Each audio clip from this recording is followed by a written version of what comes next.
Yes, ma'am. Yeah, ready.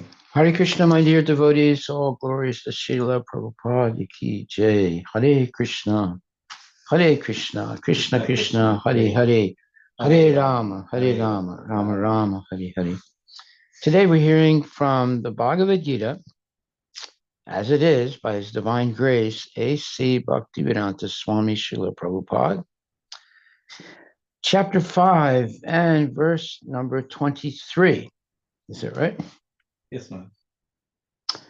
And this verse says, Shaknoti haiva ya sudum prak sarira vimokshanat kama krodo bhavam vegam sayukta sa sukhi nara.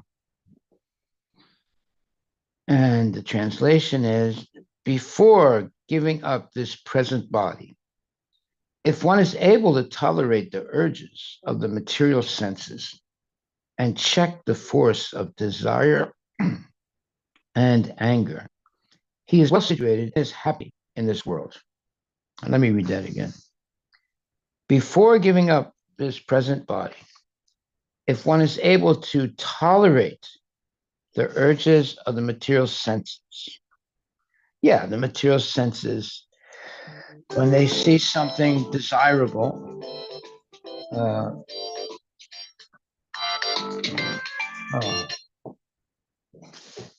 when our material senses become corrupted by seeing sense gratification or hearing about sense gratification, and it contaminates a person, and they begin to lose their ability to tolerate the urges of the material senses, and then they engage in sense gratification,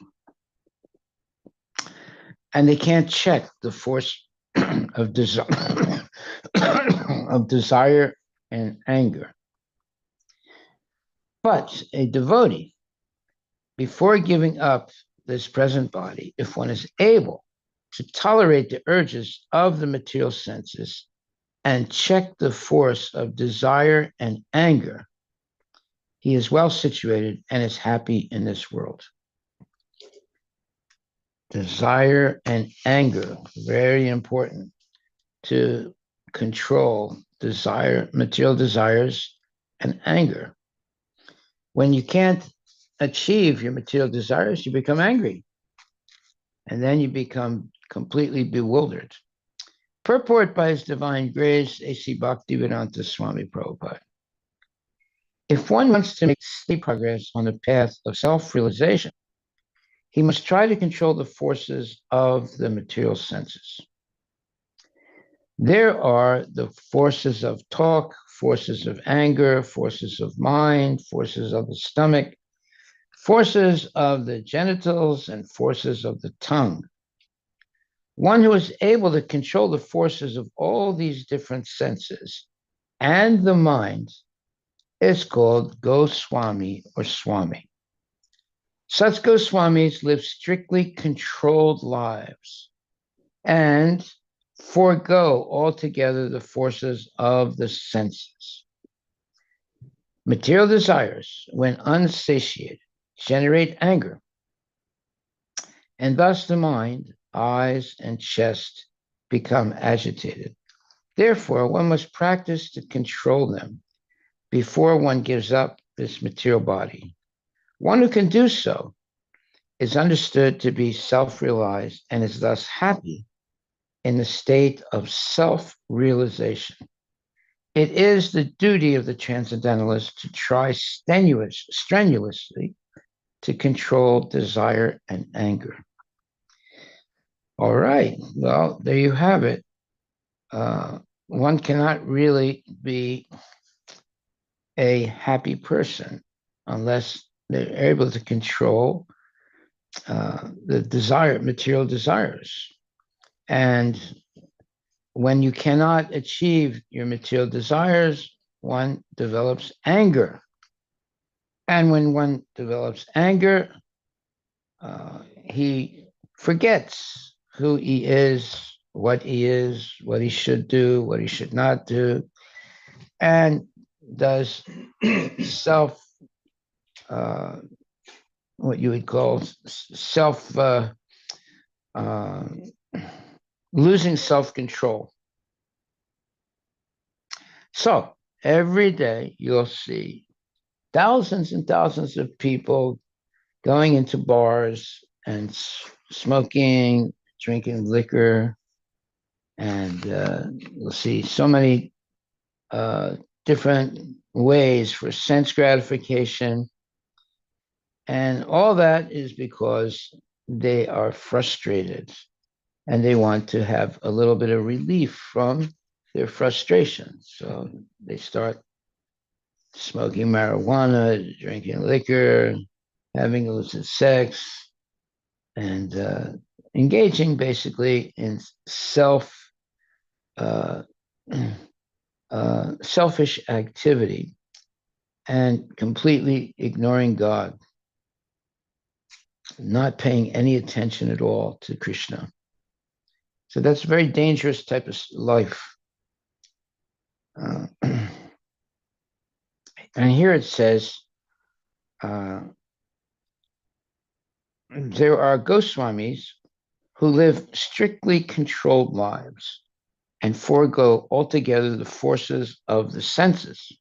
Yeah, well, we have eyes, nose, tongues, and eyes, nose, tongue, and uh, and uh, different what you would call appendages of the body, and they must be controlled. Just like the turtle, when the turtle feels in danger, it pulls in its appendages and in its carapace, in this very thick uh, uh, like a thick armor to protect itself. So in the same way, we have to protect ourselves from all the different enticements for sense gratification in this world. And there's plenty. It's more now than ever before because of television, because of movies, because of the internet. Previously, there was no internet, there was no television, and people had a more like simple life. But nowadays, they've been corrupted, and children get corrupted. Their parents give their cell phone to the little kid, like a 2-year-old kid. They give the cell phone to the 2-year-old kid, and the 2-year-old kid doesn't really know how to use the cell phone, but they learn quickly. By the time they're 3 or 4 years old, they know how to use the cell phone, and they use it first for you know cartoons and things like that. But later on, they get corrupted and see more mature things that no kid should see. And who's the fault? Who's at fault? It's the parents. They're the ones that are giving the cell phone. They're the ones that are giving the television. They're the ones that are giving the all these what you would call weapons of mass distraction for the kids, so that it's impossible for the kids to focus on their studies. When you have weapons of mass distraction like television, and what are these weapons of mass distraction? They are binary technology. Binary technology means 1 0 1 0 1 0 1 0 1 0 1 0.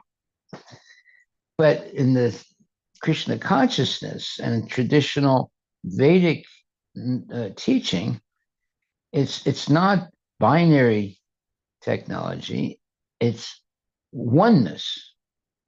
So a child is it focuses on one thing and memorizes, and in this way, they're not being controlled by a television or a movie. What does a television do? You have, let's say, uh, 2 minutes of hate, and then 2 minutes of love, and then 2 minutes uh, of murder, and then so it's continually changing things.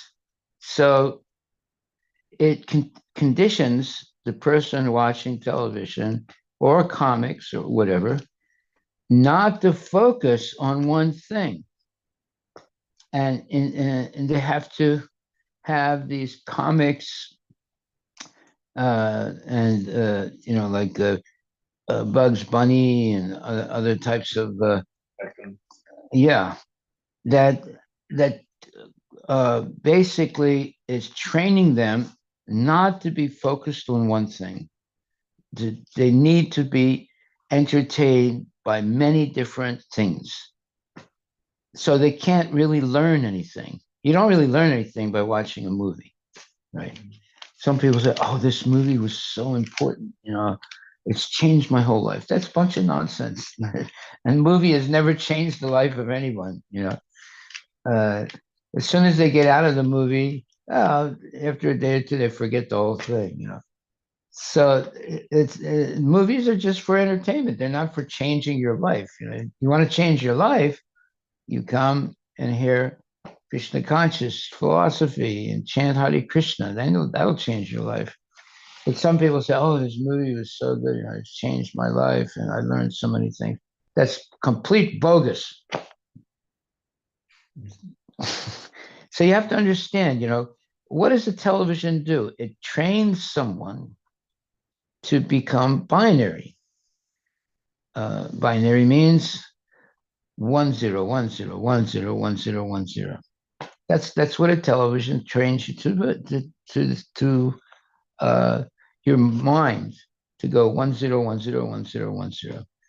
But Krishna consciousness trains you to keep your mind focused on one thing. That's Krishna.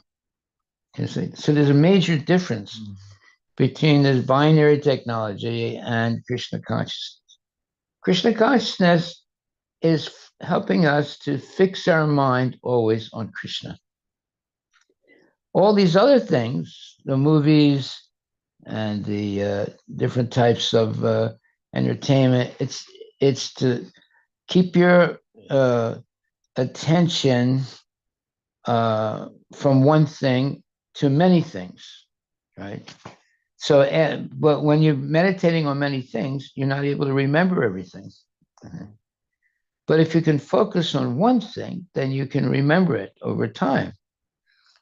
So, therefore, in the traditional Vedic tradition, children would be trained by a guru to, first of all, have a very simple life, completely dedicated to serving the guru, and fixing the mind on one thing at a time.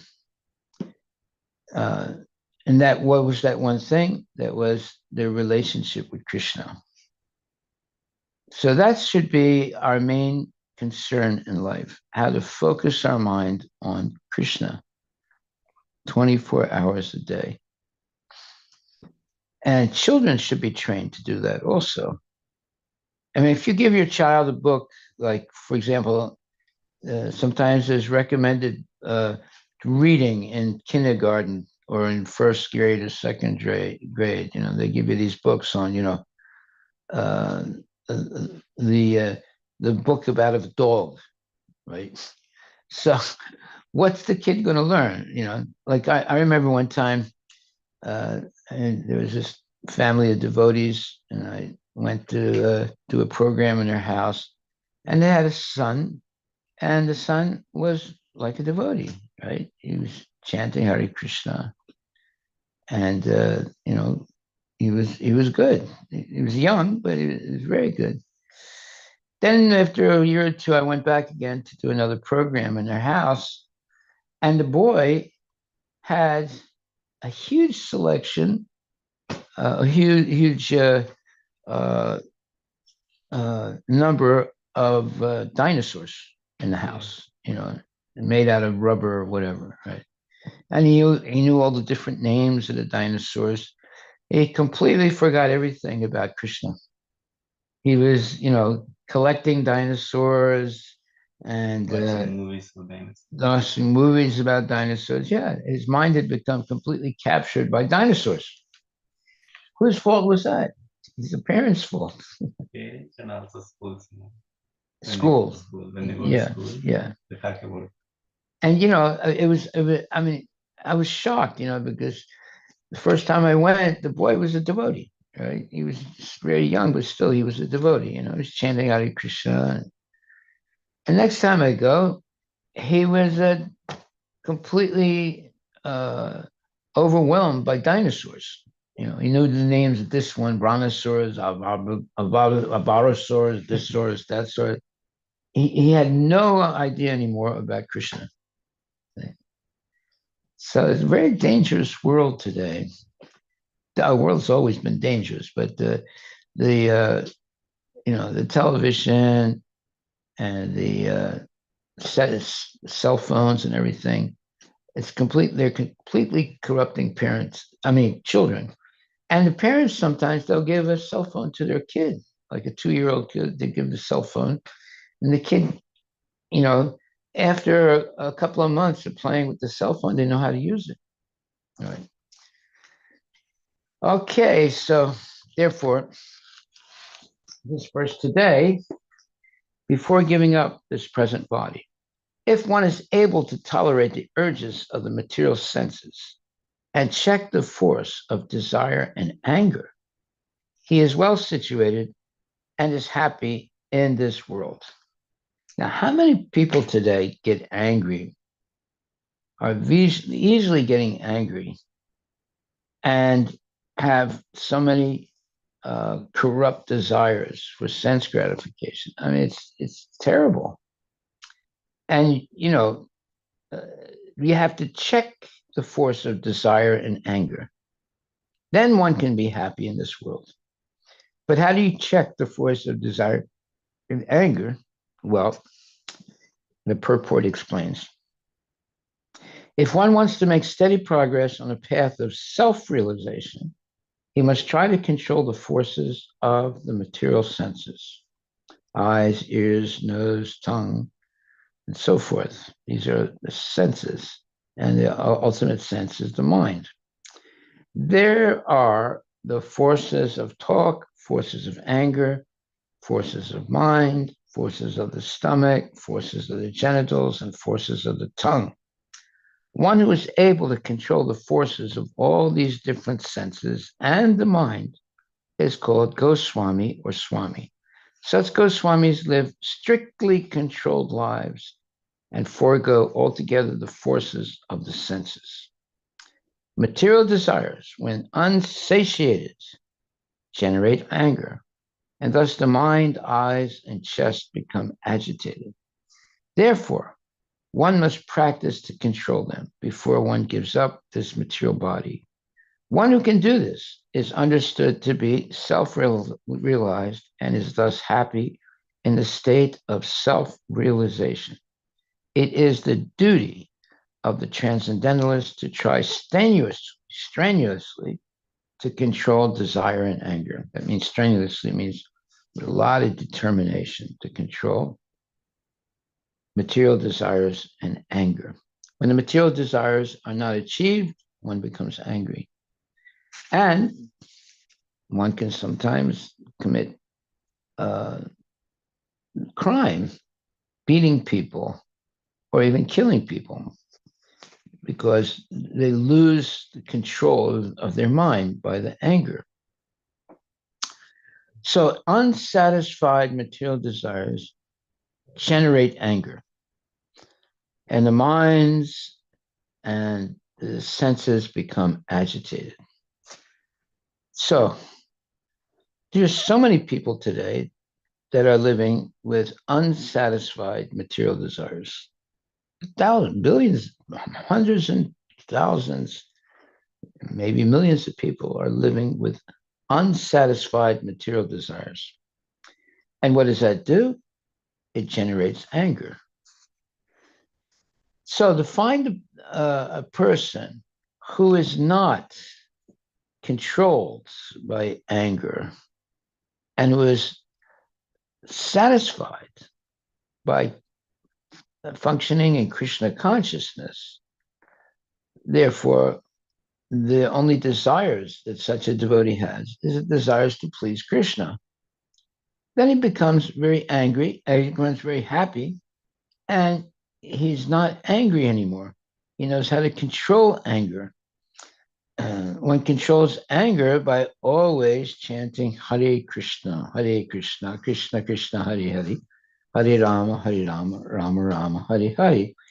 One can also control unsatisfied material desires, again, by chanting Hare Krishna, Krishna Krishna, Hare Hare, Hare Rama, Rama Rama, Hare Hare. When we're satisfied by chanting the Hare Krishna mantra, even 24 hours a day, then let's look at the example of Haridas Thakur. What did he do every day? He was chanting 23 and a half hours, and only a half hour to maybe take a little bit of rest or maybe eat something and bathe. But that was it. 23 and a half hours, he was chanting Hare Krishna, Krishna Krishna, Hare Hare, Hare Rama, Rama Rama, Hare Hare. And he was born a Muslim, but he became number one disciple of Lord Chaitanya, always chanting, just by always chanting Hare Krishna. So he didn't have to go to college. He didn't have to have a car. He didn't have to, all these different things people think that they need. He had the best thing, the Hare Krishna Mahamantra. And he engaged in chanting almost 24 hours a day, at least 23 and a half hours a day he was chanting. Now just imagine such a person. And jealous people were sending prostitutes to try and make him fall down. But what happened? Every prostitute that came to make him fall down, they became devotees by seeing the purity of Haridas Thakur. And then even Maya Devi herself tried to make Haridas Thakur fall down, and she also became a devotee of Haridas Thakur and took up chanting Hare Krishna. Mm-hmm. That's how powerful the chanting of Hare Krishna can be. So therefore, when we get the, let's say, desire to have a pure spiritual life, simplified, pure spiritual life, the most important thing is this chanting of Hare Krishna, Maha Mantra. It doesn't cost anything, but it is so powerful that one can give up all nonsense and become an exceptional person, chanting, dancing, feasting, giving lectures, hearing lectures like that about Krishna consciousness. And that's why it says, if one wants to make steady progress on the path of self-realization, he must try to control the forces of the material senses. So there are forces of talk, forces of anger, forces of mind, forces of the stomach, forces of the genitals, forces of the tongue. One who is able to control the forces of all these different senses and the mind is called Goswami or Swami. Such Goswamis live strictly controlled lives and forego altogether the forces of the senses. Material desires, when unsatiated, generate anger. and thus the mind, eyes, and chest become agitated. Therefore, one must practice to control them before one gives up this material body. Oh, well, how do you do that? It's by chanting Hare Krishna. It's by constantly chanting Hare Krishna all throughout the day. The Maha Mantra should be on our lips, and we should be always cognizant of the fact that the Maha Mantra is non-different than Krishna. So when you're chanting Hare Krishna, you're in direct contact with Krishna himself. So to do these things that seem to be impossible, such as strictly controlling one's life and forego altogether the forces of the senses and material desires, when unsatiated, and generate anger, and thus the mind, eyes, and chest become agitated. Well, yeah, sometimes people say things that make us really angry. But if we're trained to be Krishna conscious, yeah, it's normal. Sometimes we become very angry because people insult us or call us names or whatever. But you just sit down and begin to chant Hare Krishna and keep chanting until all that agitation goes away. And actually, pray for the person who insulted you. Say, and whenever anyone insults me, I'm happy because I have a rule. Anyone who insults me, I will chant 5 more rounds that day. So, therefore, that person who insults me is not my enemy, is my guru, because he's making me chant more. You see, everything depends on darshan, how you see things, right? So I see things in this way. If someone insults me, I will chant 5 rounds more that day. And if he insults me several times, well, I'll chant so many more rounds that day. So the person that's insulting me is actually like a guru, helping me to chant more. Of course, I can't tell him that because he'll get even angrier. Usually, they're women, like a wife gets angry at her husband and says things. But instead of getting angry, the husband should say, okay, well, whenever my wife, insults me or insults my parents or whatever, I'll just chant more rounds. That way, you're not, the person that insults you is like a guru for you because they're helping you chant more rounds. It all depends on how you see things. If you don't see things in a transcendental way, then you get angry, you want to get a divorce, you want to fight, you want to do this, you want to do that. But if you have a transcendental way of seeing things, such as if someone insults you, you have this, let's say, this culture of yourself that you'll chant more rounds that day. And you also chant for the welfare of that person that's insulted you. So it's a different way of seeing things. Everything depends on how we see things. Just like a mother sees her child with love and protection. But a child molester sees the same child with lust and sees a object of sense gratification. So, two people seeing the same thing, but having different understanding of what they're seeing. So, everything depends on how we see things. If we see things through the prism of Krishna consciousness, then we'll have a peaceful and lovely life. But if we see things through the prism of sense gratification, we'll always have problems. Okay, so are there any questions?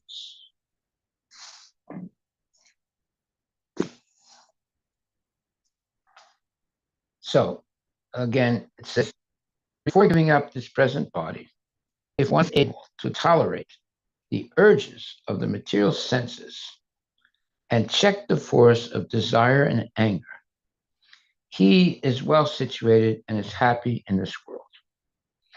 Well, I shared with you my technique to check the force of desire and anger is whenever anyone insults me or makes me angry, I chant more rounds that day, at least 5 or 10 more rounds.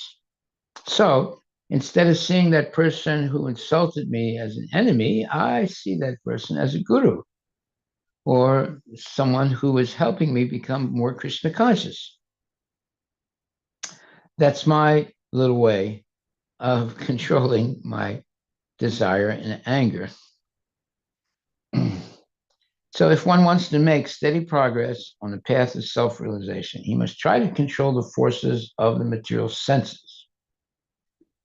So let's say, my plan for controlling the forces of the material senses is always to chant more rounds whenever I get angry or I get insulted.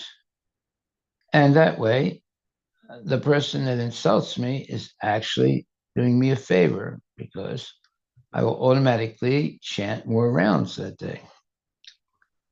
One who is able to control the forces of all these different senses and the mind is called Goswami or Swami. Such Goswamis live strictly controlled lives and forego altogether the forces of the senses.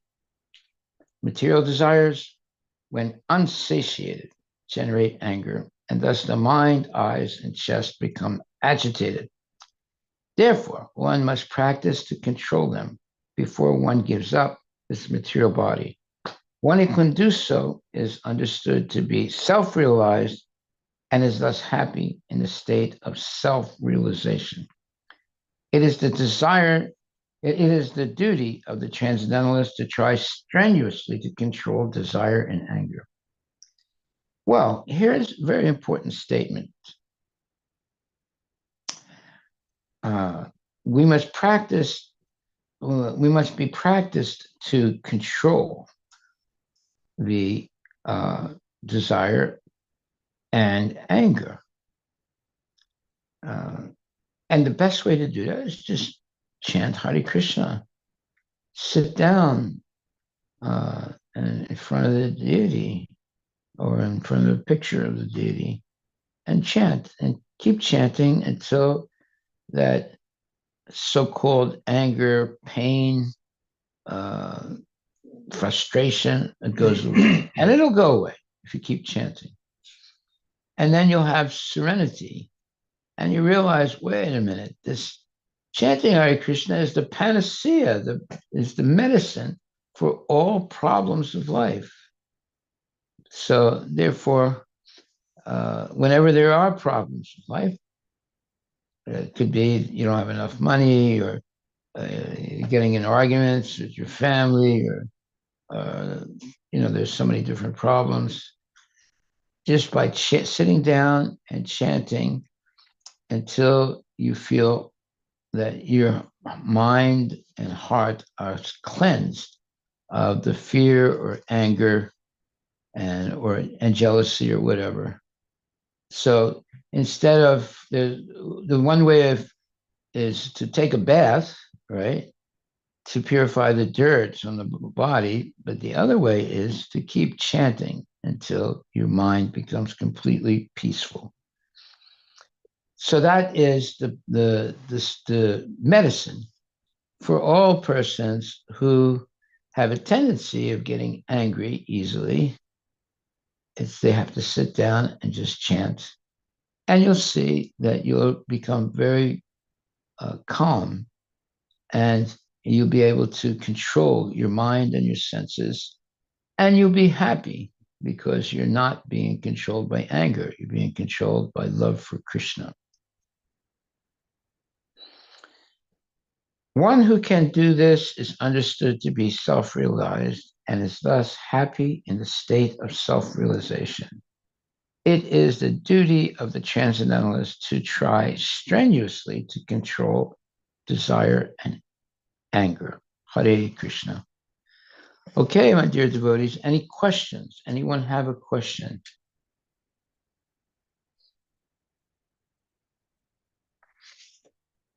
I have a question, man. Yes. Say it out loud. When someone hurts you or insults you, Yeah. should you make an attempt to correct them or No. When they insult you, you have a rule. Whenever I'm insulted by someone, I'm going to chant 5 rounds more that day, or 10 rounds more. Now, once you chant, let's say those 10 extra rounds, you're not really angry anymore. And because you're not angry, you can talk to that person without being angry. And when they see your behavior, they might, over time, apologize for insulting you. So in other words, you have to be able to tolerate insults and different types of difficult situations without getting angry and without trying to correct other people. You can correct, the only way you can correct people is by your behavior, not necessarily by your teaching. So when a person sees that you, a person who has insulted you, they see that you're not really angry and that you're not retaliating. You're not doing a tit for tat process. That you're just staying steadily focused on Krishna, right? So they eventually understand. Look, you have a transcendental vision of life. They're still not on that level, but they can see that you're on this higher level of not being disturbed by anything. Why? Because you're completely surrendered to Krishna. And you know, Krishna says, Konteya pratijanahi name bhakta pranashyati. Declare it loudly, Arjuna, that my devotee never perishes. So the devotee has so much faith in Krishna that he's not afraid or he's not angry. He knows that Krishna is going to protect him. When you're absolutely sure of that, then you can tolerate any situation. so tolerating is good, Maharaj. So that's we're not getting angry, so we're tolerating. Yeah. But should we make an attempt to teach him that his understanding is wrong? You're already teaching by not getting angry. Okay. But the other person is not learning his mistake. Well, wait a minute. There's a point here. 1 second. If you learn this point, then you'll understand. Yes, 1 second.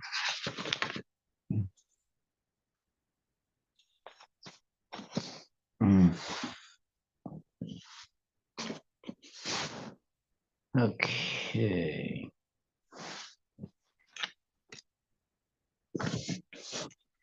In the Bhagavad Gita, chapter 17, verse number 15.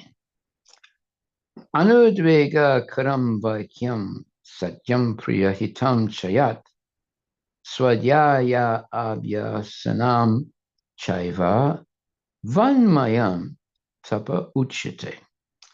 Austerity of speech consists, and so this is 17th chapter, text 15. Austerity of speech consists in speaking words that are truthful, pleasing, beneficial, and not agitating to others, and also in regularly reciting Vedic literature. Purport by Srila Prabhupada. One should not speak in such a way as to agitate the minds of others. Of course, when a teacher speaks, he can speak the truth for the instruction of his students, but such a teacher should not speak to those who are not his students if he will agitate their minds. Now, that's a very important statement. So you just said, well, should we try and correct these people? Is that what you said? You can't correct a person who has not surrendered to you as a shishya, as a student. If they don't accept you as a teacher, then you can't really instruct them. So, therefore, you have to tolerate situations. And eventually, when people see that you are so self-controlled and kind, even if they have insulted you and so forth, then they might accept you as a teacher. Now you can instruct them if they accept you as a teacher. But if you try and teach them something without them accepting you as a teacher, you're not going to get anywhere. So there's, Prabhupada says here, this is chapter 17, text 15. One should not speak in such a way as to agitate the minds of others. Of course, when a teacher speaks, he can speak the truth for the instruction of his students. But such a teacher should not speak to those who are not his students if he will agitate their minds. This is penance as far as talking is concerned. Besides that, one should not talk nonsense. The process of speaking in spiritual circles is to say something upheld by the scriptures. One should at once quote from spiritual authority to back up what he is saying. At the same time, such talk should be very pleasurable to the ear. By such discussions, one may derive the highest benefit and elevate human society. There is a limitless stock of Vedic literature, and one should study this. This is called penance of speech. Okay? So if someone doesn't accept you as a teacher, then you should not try and correct them. They're just going to get angry. Who are you to tell me this? They'll speak like that. Or should we at least say that the words he is telling is hurting you? Hurting who? Let's say someone is hurting me, and no, we explain them that, hey, your words are hurting. There's some misunderstanding. You can try to do that, but it's better to just walk away. Yeah. And avoid the association of that person, because you're going to get into a discussion then. And you're just going to get angry if he doesn't agree with you. So if someone insults you, that's not, your life doesn't depend on that person, right? You just walk away. Don't get angry. Don't argue. You have to learn to control your mind and your senses and not be intimidated by nonsense people. There are millions of people in the world, right? So one person doesn't like you. One person insults you. Okay, what are you going to do? So you avoid association with that person, that's all. Right? If you want to correct that person, no, how can you correct a person who insulted you? Right? It's just going to create a big argument, that's all. Same with the wife, wife insults you, well, you have to just tolerate it. If you don't tolerate it, then she'll just get angrier and angrier. Okay, so this is your verse, chapter 17, verse number 15. Austerity of speech consists in speaking words that are truthful, pleasing, beneficial, and not agitating to others, and also in regularly reciting Vedic literature. That's our takeaway for today. Haribol. Any questions? Any questions? from the outside world. One more question, Maharaj.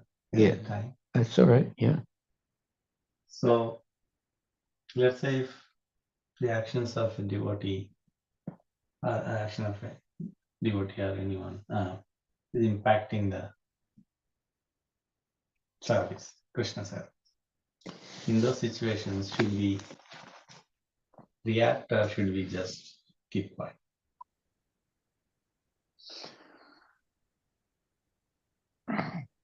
Well, that's why we have two temples. See, if in one temple people are, not treating you properly, you go to the other temple.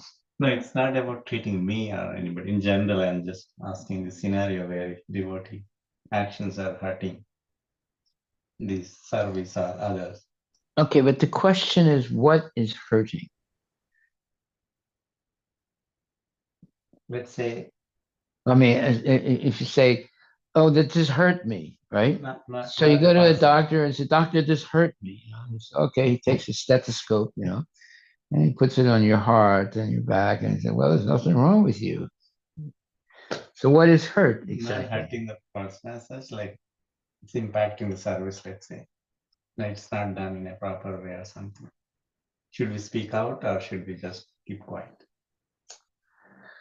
Well, you always have to understand, Krishna is the supreme personality of Godhead. No one can get away with misbehavior. It might take time, but Krishna will take care of those people who are creating trouble. But you have to be patient. If you say, no, I'm going to correct this person, oh, no, you're going to get into an argument, right? And you're going to get angry, they're going to get angry. It doesn't, you have to be patient. I mean, I've been in these situations many times in my life where someone, is a complete nonsense person, right? But I always have complete faith in Krishna. Krishna is in the heart of every living entity. So I always pray for this person that they can correct themselves. And if they don't correct themselves, then Krishna takes care of them. Right. Okay, that's good, Maharaj. So one is correcting the person. The other is You can only correct correcting. a person who accepts you as Yeah. a teacher. So that we cannot do. So you said, I agree with that. But correcting the process, the service, because the service is getting impacted, let's say. So Well, the service is getting impacted, but you can always find new people who want to take up service. And so you make your own group. Right. it's okay to openly tell that the service is getting impacted. Well, yeah, you can say that. I mean, but you have to be careful. It has to be the truth, right? If they have a different opinion, they'll start arguing with you. They'll say, well, I'm not the one that's impacting the service, it's you. No, you have to be very careful. But look, if you just do service and you're always humble and not trying to boss people around, right? If they don't want to do things in the right way, that's all right. Then you do it, right?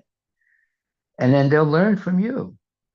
Maybe not the first time, but over a period of time, they'll say, well, geez, he's a really nice person. So I should learn to behave myself. So it takes time to get the respect of people. Right. So you have to be patient. When I first came to Seattle, it took me 10, 12, 14 years before I was able to, make some devotees. and my wife was always arguing with me. Nobody's going to join Krishna consciousness here. Let's go back to where we came from. And, and I kept saying, no, no, it's all right. We'll be okay. But look what happened, because I didn't give up. We have a nice big temple and a lot of devotees. So, yeah, you have to be very patient and tolerant, not get angry. Always treat with respect. Hare Krishna, anyone online have a question? Yes, Maharaj. I have a question on, like you were talking earlier about like how the distractions, like how people kind of get distracted by other external things, with they see on TV or. So I was like, I was noticing like one friend sent me a video of this car race in Monaco. I think you were in France, so you probably know. I saw like this thousands of like at least 40, 50,000 people just watching like a Formula One, like cars racing around Monaco. And I was wondering, like, do they find some thrill in like, I mean, it kind of bring home your point about like, why would you just want to see a few cars like whiz by again and again? I didn't understand, but do you have any comments on that, Maharaj?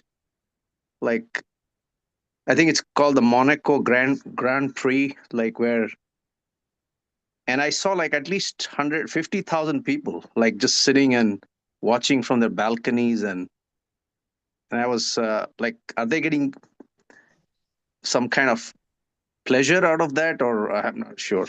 Like, so. Well, it's not only the races in Monaco, but there's football games, there's basketball games, there's baseball games, where sometimes you have thousands of people, and they're cheering one way and the other. Sometimes they get into big fights, you know, and they're drinking beer and so forth. Uh, that's all nonsense. It's not going to help anyone become Krishna conscious. Uh, just like even devotees, when there's some big, what is it? Uh, they have these big programs amongst the karmis, So instead of coming to the temple, they go to watch the movie, watch the television, and see who's going to win the race or who's going to win uh, the baseball game and so forth. Even devotees get excited by these sports and want to, especially like soccer, the World Soccer game, where you have, you have like a one team from the Muslim side and one team from the Hindu side, and you're rooting for the Hindu side, right? And the others are rooting on the Muslim side. So yeah, I mean, some people get carried away by these monumental sports. It's all a waste of time and money. We shouldn't be so interested in going and seeing these sporting events. I mean, Have you ever gone to sporting events or watched them on television? I'm asking you, Prabhu. Oh, me? Yeah. Yeah, I have. Yeah, I mean, but I mean, it's just like if someone invites or some family member, I'm there in their house. Can't, you know, Indians usually like cricket, so there is always gonna be like if there's a big final, they will have it on. Like you said, especially they're playing some Pakistan or something like that. It's I think Right. half of Microsoft will watch it, right? They even have it in their common rooms and in their in their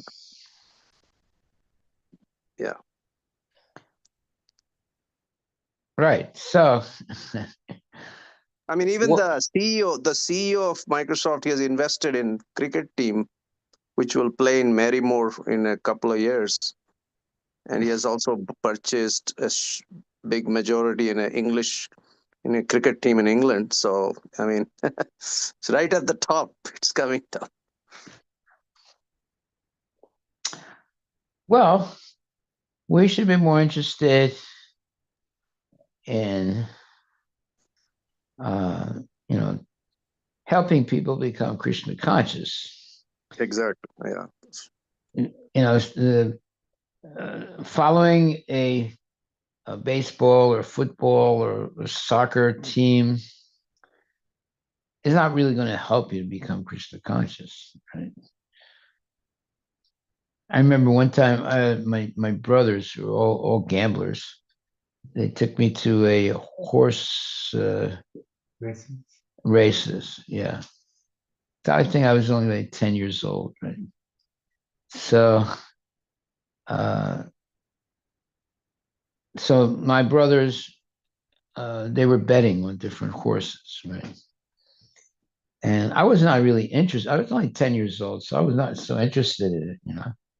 But my brothers are really into it. And as soon as the horse, race started, they'd be up there jumping up and down, making a lot of noise. And, uh,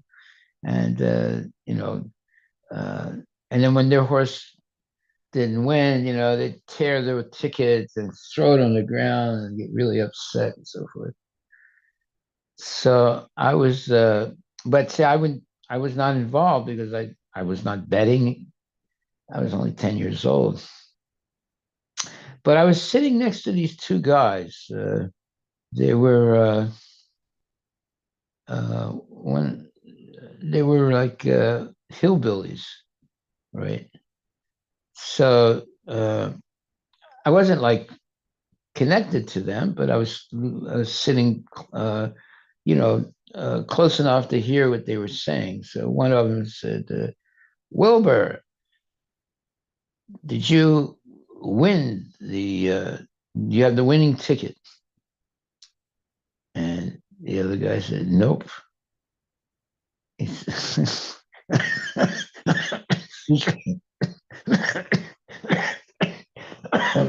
Sorry. So he said, "Nope." And his friend said, "Well, did you win anything?" He said, "Nope. I lost everything." And he said, and he said something very strange. I couldn't, basically the other man was saying, "Did you pick a winner?" And the guy he asked said, "I couldn't even pick my nose right." Yeah, people stick their finger in their nose and they clean it with their finger, right? So he said, "I couldn't even pick my nose right tonight," right? So that's exactly what's going on in the material world. People are going to these horse races and all kinds of different, boxing rings and so forth. And sometimes they might win something. Most of the times they lose. But it's entertainment for them, jumping up and down and screaming the name of the horse that they want to win, or the name of the baseball team or the football team, and so forth. It's all titillating and nonsense. So devotees don't get excited about something like that. Devotees are excited rather on doing Harinam Sankirtan, dancing, chanting, feasting, preaching. Uh, those are, things that make the devotees very happy. But the karmis, these horse races, dog races, chicken races, they get really, their adrenaline becomes very high level, and they waste their whole life on things like that. My brothers were always engaged in horse racing and things like that. And where did it get them? Nothing. They never won anything, right? They were always losing. Of course, my one brother, he would always lie. He would say, I would say, "Well, are you up or down?" He'd say, "I'm up. I'm up." Right? But he was just lying because he would always lose, right? So the best thing is not to do anything that is forgetful of Krishna. So you cannot remember Krishna if you go to a baseball game or a football game, or if you're betting on horses, horse racing, and things like that. You shouldn't waste your time doing things like that. Yeah. Thank you. Haribol. All right, we'll stop right there today. And yeah, one time there was this one devotee. He was always like a real gung ho. You have to follow Prabhupada, Prabhupada, Prabhupada. So one day I was looking at this television program about a new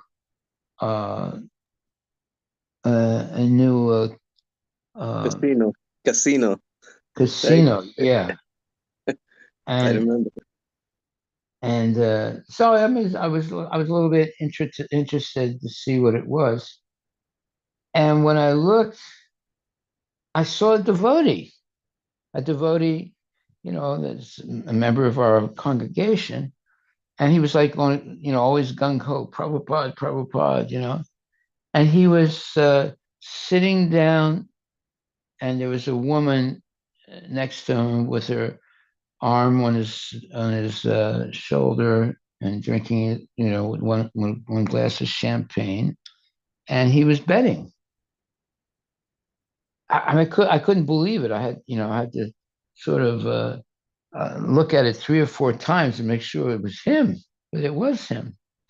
So later on, a couple of weeks or a month or two later on, when I met him, I asked him. I said, "Hey, do you go to you do Sankirtan in this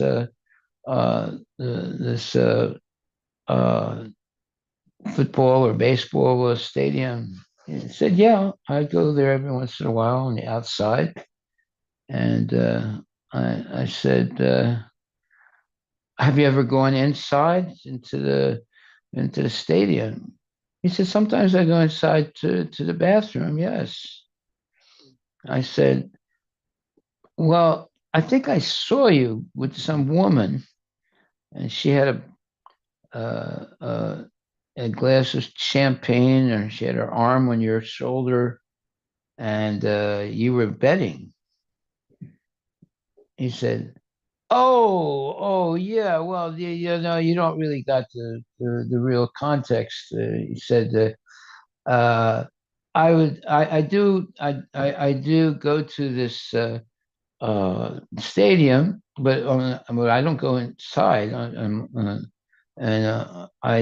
But sometimes, because I'm a really handsome guy, I've been asked to come in so they could take some photos of me."